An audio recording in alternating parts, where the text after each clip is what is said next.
T.Rowe Price is near its 52-week low. It is one that I hold in my own portfolio. It does offer a yield now of over 5%. And in today's episode, we're going to take a look in depth of T.Rowe Price Group, the historical performance. We want to look at how well this company has been performing on their top line revenue as well as their bottom line net income. We want to see how well their balance sheet is, their total cash versus their total debt, a quick health check given their latest earnings report, and we'll also compare them to some of their competitors in the asset management industry, looking at a total return year to date and over the last 5 years. We'll also take a sneak peek at what the institutions are doing, whether they are buying or selling. And as always, we'll look at that all-important dividend safety and take a look at some very important financial metrics for T.Rowe that you need to understand before investing. And as always, we will put their updated numbers into our stock valuation model to get to our updated intrinsic value and our acceptable buy price given our margin of safety. Now, as I did disclose, this is one I do hold in my portfolio, and it is one that I will be looking to add more shares of over the coming days and weeks. Now, year to date, they are down around 11%, as we can see. They are trading towards the mid to lower end of the 52-week range with a yield of over 5%. Now, investors who have been holding the company over the last 10 years would be up around 27%. Now, even though it doesn't include those dividends reinvested, it's not the greatest return, and we can see it did fall quite significantly from its peak towards the back end of 2021, where it was around $220. So let's take a look to see this company, whether or not it is one where we can see the share price double or triple to go over that all-time high we saw, and whether we can lock in a nice yield which will become a double-digit yield on cost over time. Now, income statement, what we like to see, 3 to 7% year-on-year growth, 5.4 billion reported in December 2018, 6.5 billion reported in December 2022. So what we can see, there has been growth over the last 5 years. One thing to note though, the trailing 12 months does look to be in line with roughly their December 2022. So when we do get those reports, we will take a look and compare. But so far, based on the trailing 12 months, it looks like it could be fairly flat for 2023. Now, on a more granular level with the actual report, we do see the top line did increase all the way to 2021 before dropping in 2022. And then, as we said, it does look like it could potentially be flat for December 2023. Now, bottom line net income, how well has it performed? Well, 1.8 billion on the bottom line in 2018, 1.6 billion in 2022. So again, we do see some slight inconsistencies on the bottom line. We in fact see an increase all the way to 2021 before a decrease in 2022. And the trailing 12 months looks to be showing signs that the increase will happen on that bottom line from 22 to 23. But again, we'll wait and see when we get the annual report for December 2023.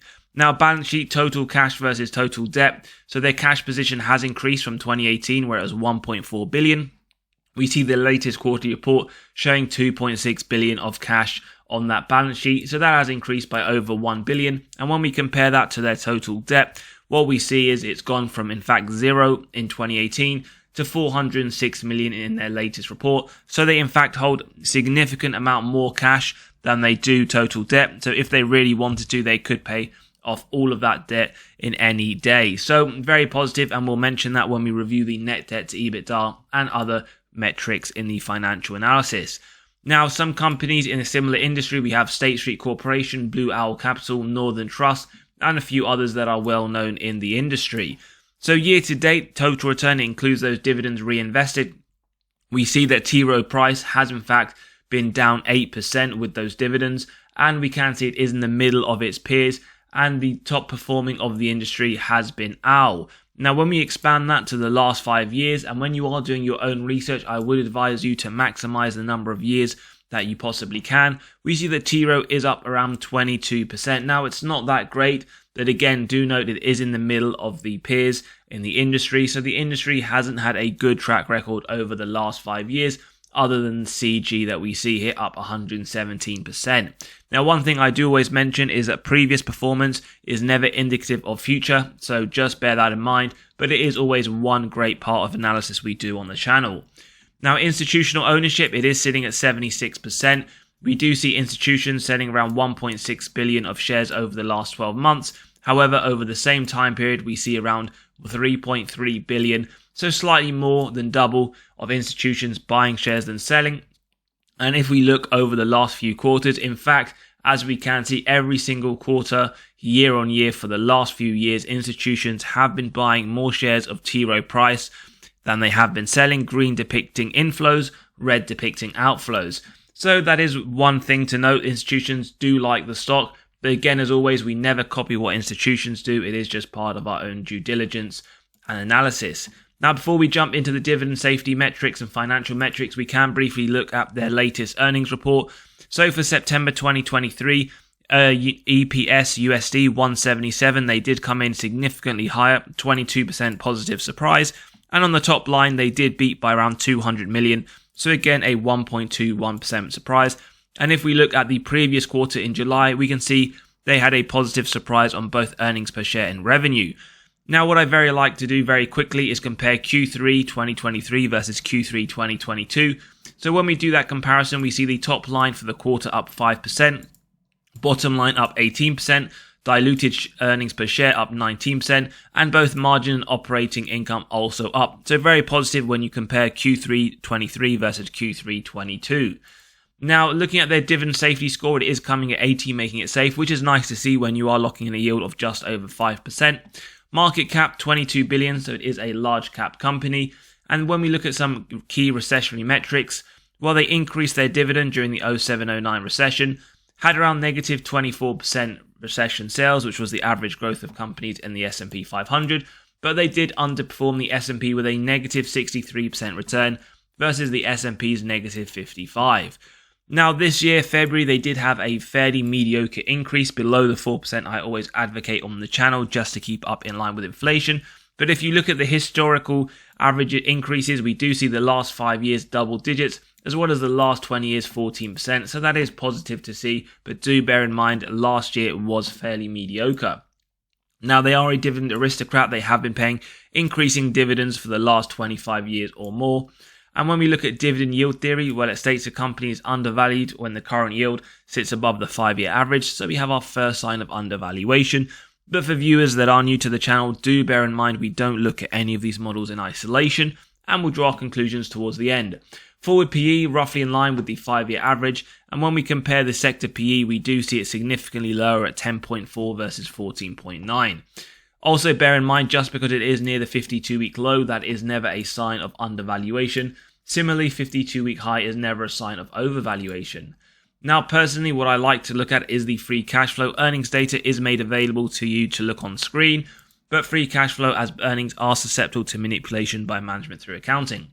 So on the free cash flow, around 50% or lower for asset management companies, and what we can see over the last 10 years, for the majority of the period, they have been below that 100%, bar 2016 to 2017, where it did get slightly out of hand. So below 16% over the last 5 years is positive to see, and below 50% for the majority of the period. So far I can see why that dividend does seem to be safe. Now, looking at the free cash flow per share, 436 in 2013, more than double in 2022, although it is expected to come down slightly in 2023. But do know over the long period it is moving in the right direction. But as always, we do see some inconsistencies where it did fall 2016 to 17 before rebounding fairly nicely and then falling again in 21 to 22. So always understand when you do invest in companies what you tend to expect from them over the long period. Top line sales growth, while 3 to 7% is very nice to see, but we can in fact see nearly double digits every single year for the last 10 years.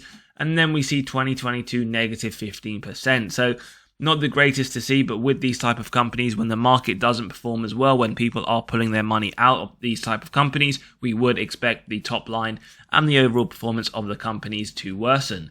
Now, numerically, how does that translate? Well, 3.5 billion of sales in 2013, 6.5 billion in 2022. So again, their top line is increasing over the last 10 years, which is very nice to see. And one thing that we do see, although I would like to see them buy more shares, they do share buybacks, 266 in 2013, 227 in 2022. So it is nice to know that they are returning some excess cash to investor pockets. Now, ROIC, return on invested capital. Now, typically I do like to see 10% or more. It means management are effectively allocating their capital. But with asset managers, we do tend to look for around 25% or higher, which we can see T.Rowe Price definitely hitting over the last 10 years. 2022 coming in at around 25%, so hopefully we can see their 2023 and 24 go back up to the mid-30s we have been accustomed to for this company. Now, operating margin, they have performed very well above that minimum 25% we look for in the industry, in the mid-40s consistently. And on the free cash flow margin, again, other than the two worst years of the last 10 years where they really struggled, we do see it above that 20% we look for on the free cash flow margin as well. Net debt to EBITDA, very positive to see, but it makes or should come as no surprise to you as we did analyse their balance sheet. This effectively shows us the number of years it would take them to pay off all of their debt net of cash on hand. And over the last 10 years, it has effectively been zero as they have a significant larger portion of cash than they do in the company. So that is T.Rowe Price, and now we'll run through the valuation model. As always, if you do enjoy the content and value is being provided, do smash that like button, hit the subscribe and bell so you are continually notified of these videos as they drop. And if you want to grab a copy of the valuation model to get to your intrinsic value and acceptable buy price of companies in your own portfolio or in your wish list, then do click on that pinned comment below. Now, typically, Graham's valuation would be the first formula we'd use. However, for asset management companies and companies that do have quite large growth, we tend to remove this from the equation. But for those that are interested or do want to include it, this is what we would typically do. We'd have the stock ticker symbol, the earnings per share, growth rate per analyst estimates with that current yield on AAA corporate bonds. Now, this is one that does tend to move day by day, so do bear that in mind. The higher the yield, the lower the intrinsic value. So starting off with the first model we're using, it's the multiples valuation model. Companies in a similar sector and size, NTRS, AMP, and Ben, these are ones that we just looked at on the 5-year total return. We have their stock price, earnings per share, PE multiple, grab the average, multiply by the earnings per share to get a stock price of T.Rowe Price of $106. Now, when we take a look at that, we can see that is above the current trading price, but still within that 52-week range, showing some signs of undervaluation in the current market. We then move on to the dividend discount model where we have the yearly dividends. Now, average growth rate has been around 12%, but we do see that very mediocre increase last year. Now, forward looking, I've estimated around 4%. This is subjective, so if you do grab a copy of the model, you can play around based on your own numbers, but I've kept it at least in line with inflation, and this gives a DDM price of $127. Again, when we take a look, that is slightly lower than the 52-week high, but still showing signs of undervaluation in the current market. We then move on to the third and final model that we're using, the DCF model, where we have our free cash flows year on year. Average growth rate fairly high. Now, forward looking, I have gone fairly pessimistic. Analysts are estimating slightly higher. So with our discount rate, we get the present value of future free cash flows and terminal value. Add together with the cash, subtract total debt, get to the equity value, divide by shares outstanding to get a DCF price of $159. Now, that is higher than the 52-week high, but still lower than the all-time highs we did see in 2021. So it does show signs of severe undervaluation based on this model.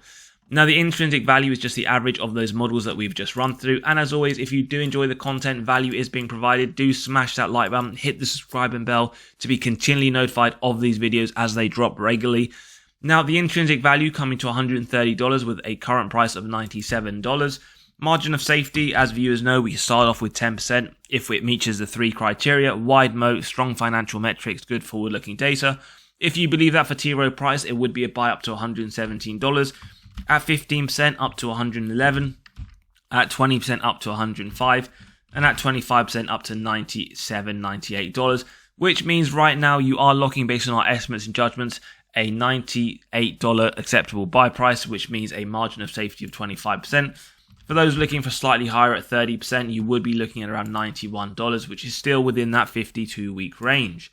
Now, personally, this is one that I am looking to continue to add to my portfolio. It isn't the biggest, in fact, it isn't the biggest portion of my portfolio, but it is one that I would like to add. I do believe it is undervalued. And if you do hold this over the next few years, I do believe you will see some nice gains in my own opinion. And therefore, I will be looking to add shares at around the 90 or the low 90s. Now, in terms of Wall Street, well, they believe the share price to go up, but only to around $103. So they don't see too much upside to the current trading price at around 5% over the next 12-month period. As always, though, let me know your thoughts in the comments below. Is T.Rowe Price a company you're looking to add? Are you worried about the macroeconomic conditions if we do hit a recession in 2024, that this company will inevitably suffer? Or do you believe this is undervalued significantly at the current price now? As always, if you do enjoy the content, smash the like button. It really helps the channel grow, pushes out the video to more in the community. and hit the subscribing bell if you do like to be kept up to date with these golden videos. Finally, if you want to grab a copy of the valuation model to get to the intrinsic value of companies in your own portfolio and acceptable buy price, or whether they're companies on your wish list, then do click that pinned comment below. As always, have a great day and catch you on the next episode. Take care.